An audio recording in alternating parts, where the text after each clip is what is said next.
Nakasaad sa iyong kasaysayan at sa iyong kapalaran ang pagtulong sa mga mulawin. At kailangan ka nila ngayon.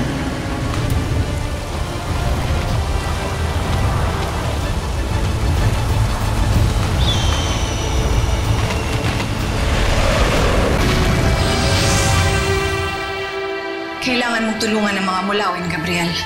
Lalo na't nasa peligro ang buong Avila. Diyos ang maganda. Nagsabi po sa akin ni Lola kanina, nandun daw po yung apo niya para iligtas ang Avila. Si Almiro. Wala akong pananagutan sa mga mulawin. Isa akong Ravenna. At kaaway ko sila. Hindi ba't isang mulawin ang iyong anak?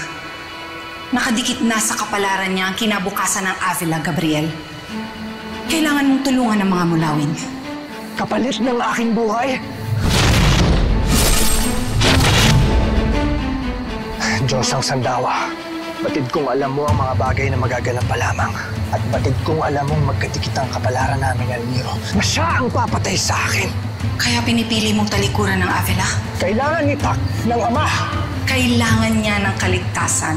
Na kaya kong ibigay sa kanya. Kailanman ay walang magiging ligtas na lugar para kay Tak.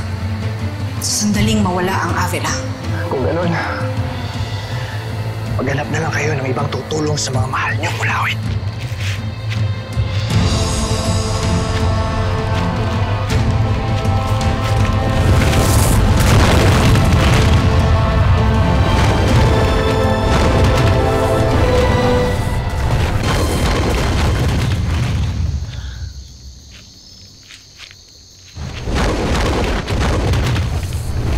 Saan po pupunta si Greco?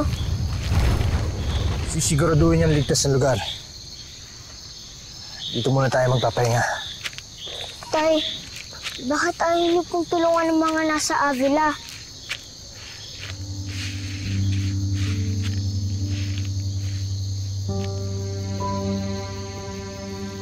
Dahil mas mahalaga sa akin ang kaligtasan mo.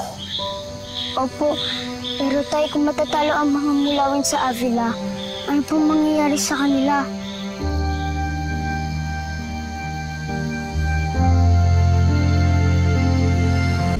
Magaganap na ang itinakda.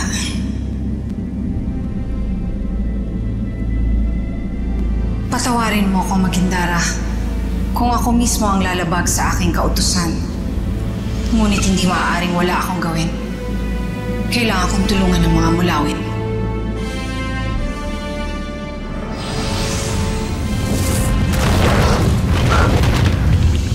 Diyos ang sandawa. Gabriel,